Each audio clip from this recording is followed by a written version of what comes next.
ఒడిశాలో ఆసుపత్రులు పేషెంట్ల ప్రాణాలతో చెలగాటమారుతున్నాయి. కటక్లోని ఎస్సీబీ మెడికల్ కాలేజ్లో అగ్ని ప్రమాదానికి నిర్లక్ష్యమే కారణమని ప్రాథమిక దర్యాప్తులో తేలింది. ఈ ప్రమాదంలో 10 మంది చనిపోగా 23 మందికి తీవ్ర గాయాలయ్యాయి. ఎస్సీబీ మెడికల్ కాలేజ్లో తగిన ఫైర్ సేఫ్టీ పరికరాలు లేవనే ఆరోపణలు వస్తున్నాయి. ఈ ప్రమాదంపై న్యాయ విచారణకు ఆదేశించారు ఒడిశా సీఎం మోహన్ చరణ్ మాంఝీ. ఆసుపత్రిలో గాయపడ్డ వాళ్లను సీఎం మాంఝీ పరామర్శించారు. ఈ ఘటనలో నిర్లక్ష్యం ఉన్నట్టు తేలితే ఆసుపత్రి నిర్వాహకులపై కఠిన చర్యలు తీసుకుంటామని చెప్పారు. పేషెంట్లను కాపాడే ప్రయత్నంలో దాదాపు 11 మంది ఆసుపత్రి సిబ్బందికి గాయాలయ్యాయి.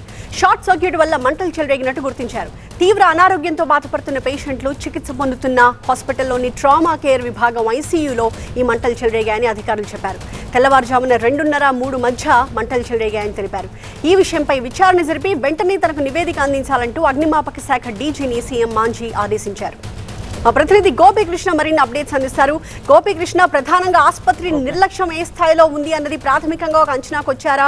హాస్పిటల్లో చికిత్స పొందుతున్న తీవ్రంగా గాయపడిన 10 మంది పరిస్థితి ఏ రకంగా ఉంది? ఎస్ఎస్సిబి కటక్లో ఈ మెడికల్ కాలేజీలో ఈ అగ్ని ప్రమాదం అర్ధరాత్రి 2:30-3:30 గంటల సమయంలో చోటు చేసుకుంది. 10 మంది చనిపోయారు. ముఖ్యంగా కాపాడిన వారికి కూడా కొన్ని గాయాలయ్యాయి. మొత్తంగా 23 మంది గాయపడ్డారు. సో గాయపడిన వారికి చికిత్స అందజేస్తున్న పరిస్థితి ఉంది.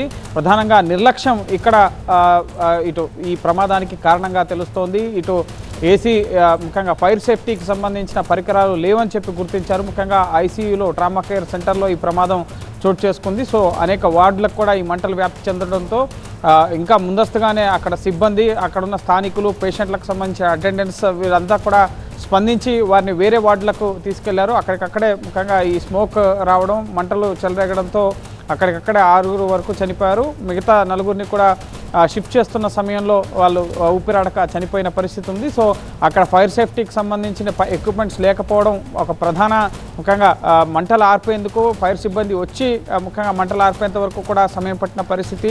అలాగే ఏదైనా ఫైర్ యాక్సిడెంట్ జరిగినప్పుడు వెంటనే అక్కడ ఉన్న ఫైర్ సేఫ్టీ నామ్స్ ప్రకారం వాటర్ ఇమీడియట్గా రిలీజ్ అయ్యి మంటలన్నీ ఆరిపోయే పరిస్థితి ఉంటుంది. కానీ ఐసీయూలో అటువంటి సేఫ్టీ నామ్స్ అనేవి లేవు. సో ఈ నేపథ్యంలోనే ముఖ్యమంత్రి ఒక జ్యుడిషియల్ ఎంక్వైరీకి ఆదేశించారు. మృతుల కుటుంబాలకు 20 లక్షల పరిహారం ప్రకటించడం జరిగింది. ప్రధాని నరేంద్ర మోడీ కూడా ఈ ఘటన పట్ల దిగ్భ్రాంతి వ్యక్తం చేస్తూ మృతులకు 2 లక్షలు, అలాగే గాయపడిన వారికి 50,000 పరిహారం ప్రకటించడం జరిగింది. ప్రస్తుతం జ్యుడిషియల్ ఎంక్వైరీకి ఆదేశించిన నేపథ్యంలో ఇంకా ఏ అంశాలు బయటకు వస్తాయనేది మనం వేచి చూడాల్సి ఉంటుంది. ప్రస్తుతం ఎంక్వైరీ అనేది కొనసాగుతుంది.